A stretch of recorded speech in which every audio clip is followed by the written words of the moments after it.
This week's Piltch Point with Avram Piltch is proudly powered by PureVPN. The best way to protect your privacy online is with PureVPN. You can hide your online activities, say goodbye to regional restrictions, and improve your streaming quality. Plus, it's available for almost all of your devices. You can get a special price and a 31-day money-back guarantee right now by going to pilchpoint.live/PureVPN.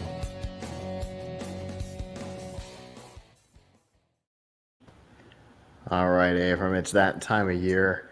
Things are changing up. We were just talking about new video cards coming. We were just talking about the Ethereum merge. What are we to do? If it's time for us to buy something, what do we do? So it is the best of times and it is the worst of times to build a PC. I mean, overall, if you need a PC now, it is a good time because it is a pretty decent time because you can build a pretty good PC for even $500, and you can build a quite excellent one for $1,000 or $1,500.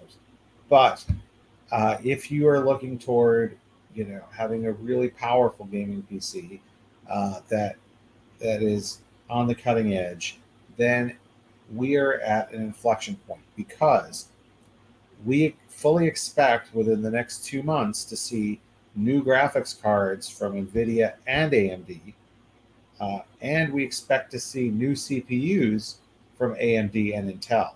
So we are expecting to see a lot of new stuff, new CPU. So we recently at Tom's Hardware put up an article called "Don't Buy a Graphics Card for Under $500 right now." So the thing is, if you are planning to buy stuff that is on the mid to high end, right?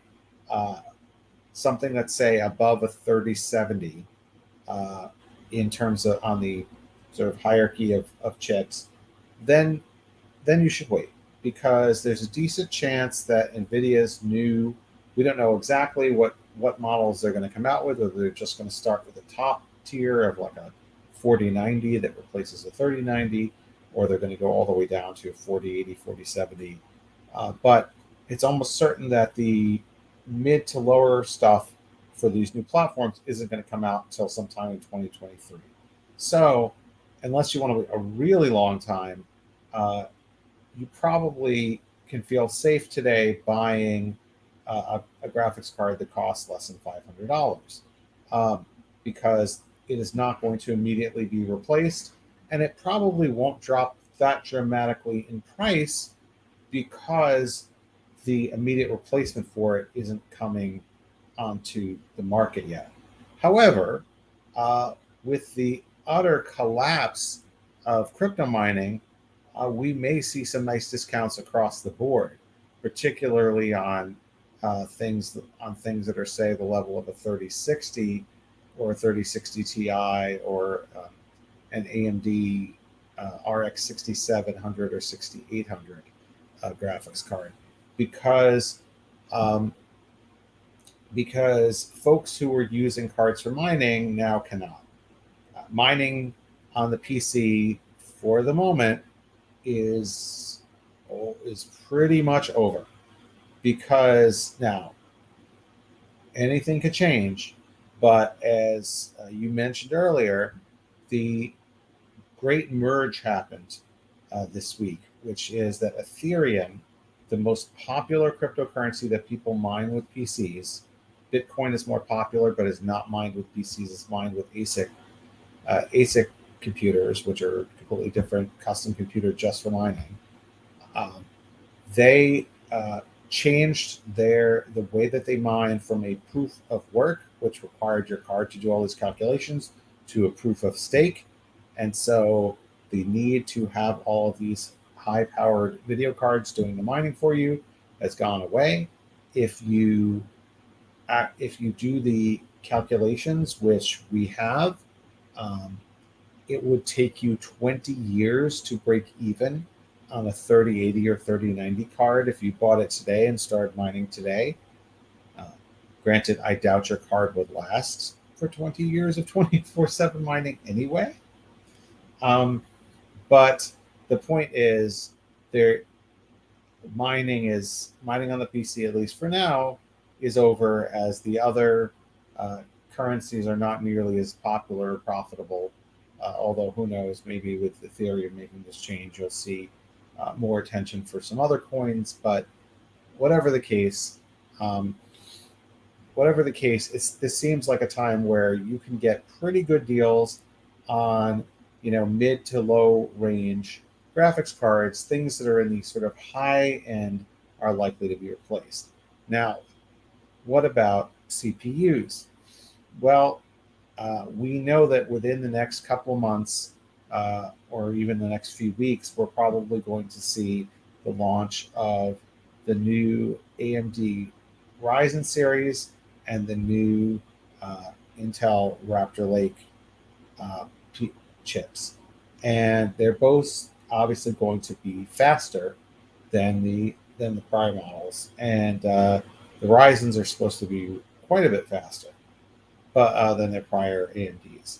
However, one thing to keep in mind is that you'll need to buy a somewhat expensive motherboard for these. Like, the AMD chips will not work in an existing AMD motherboard, so you're going to have to buy a more expensive motherboard with a more expensive chipset to get that. So, if you were planning to build a mainstream system, a system that is not, say, $1,500 or less, then it still would probably, or buy a pre-built one, it would still probably be to your advantage to get a Ryzen 5000 series or an Intel 12th Gen core, which are both the current generation until they're replaced in a month or two.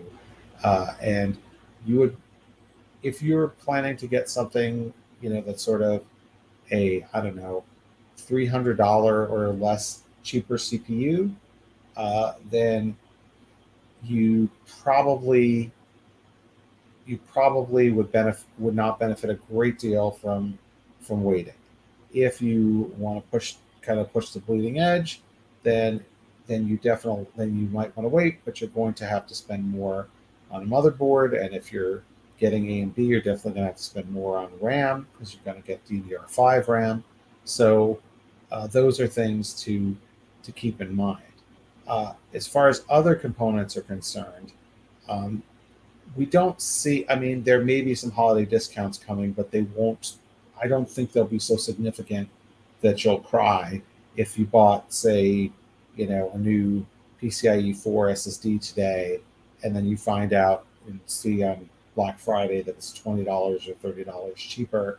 You got 2 months out of it, so you shouldn't feel. I don't expect things like SSDs to be, to have a huge, price delta.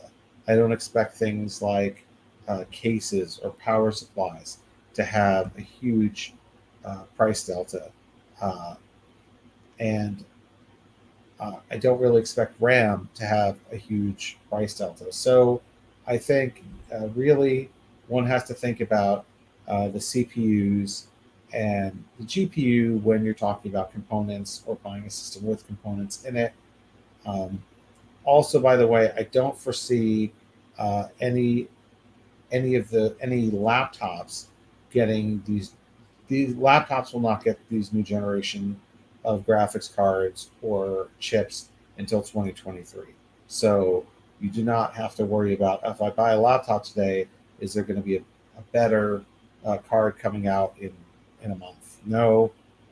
Maybe most likely the next mobile stuff will be announced in January, and we probably really won't see it in the marketplace until at least April or May, maybe some early in March. That's an important piece to keep in mind, because not everybody realizes that, the hardware for the laptops tends to be released separately from the stuff for the desktops, and the desktops always come first because, it's a safe place to test things, I think. Yeah, I mean, I guess maybe it's where performance, people care more about the performance. Yeah. They're going to come out with the new stuff first. easier to swap into systems for system builders. So yeah, no question about it.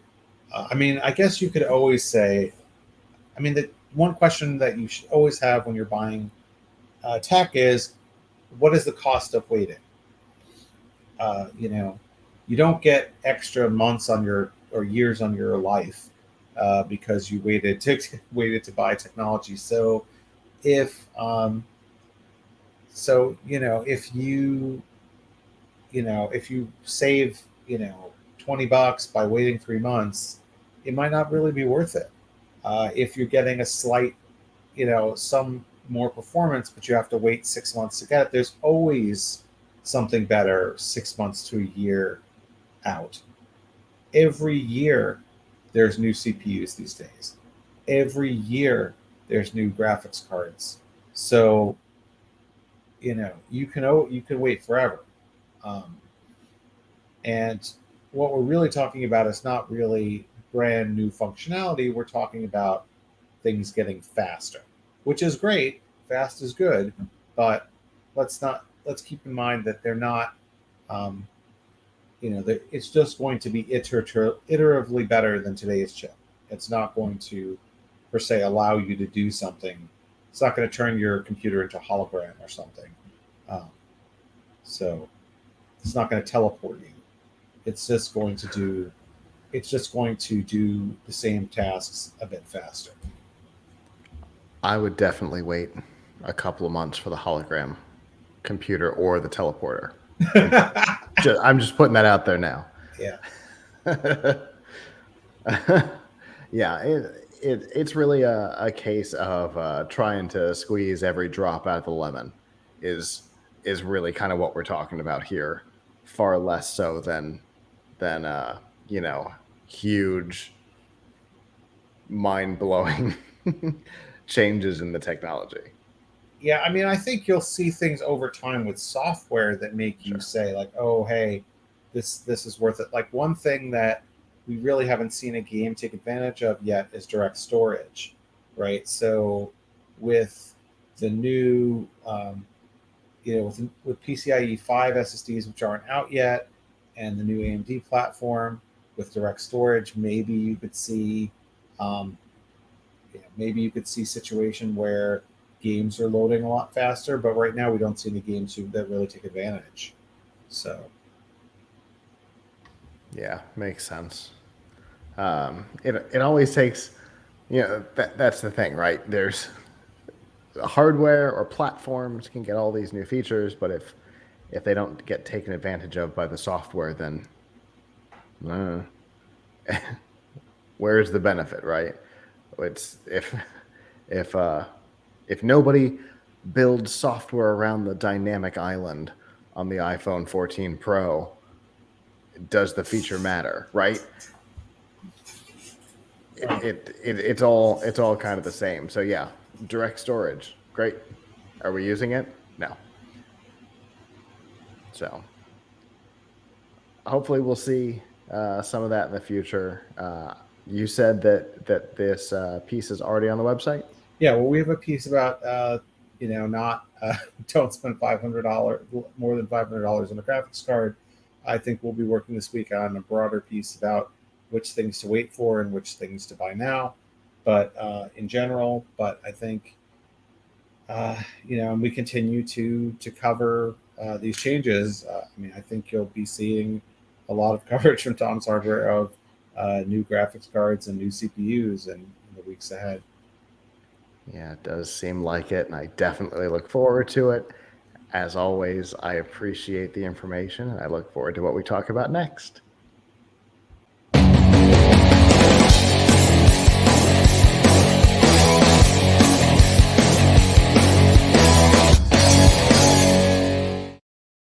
Hello, YouTube. Thanks for watching, and I hope you enjoyed this episode of The Piltch Point with Avram Piltch. If you did, Please subscribe to our channel and, of course, hit the notification bell since subscriptions don't mean much on YouTube anymore. And if you've got topics you'd like us to discuss in the future, we'd love to hear from you in the comments below. If you don't want to follow us on YouTube, that's okay. There's a lot of other ways that you can follow our content. You can find all of that by going to plughitslive.com/subscribe. There you'll see all of our shows and all the different ways that you can watch, listen, and follow along.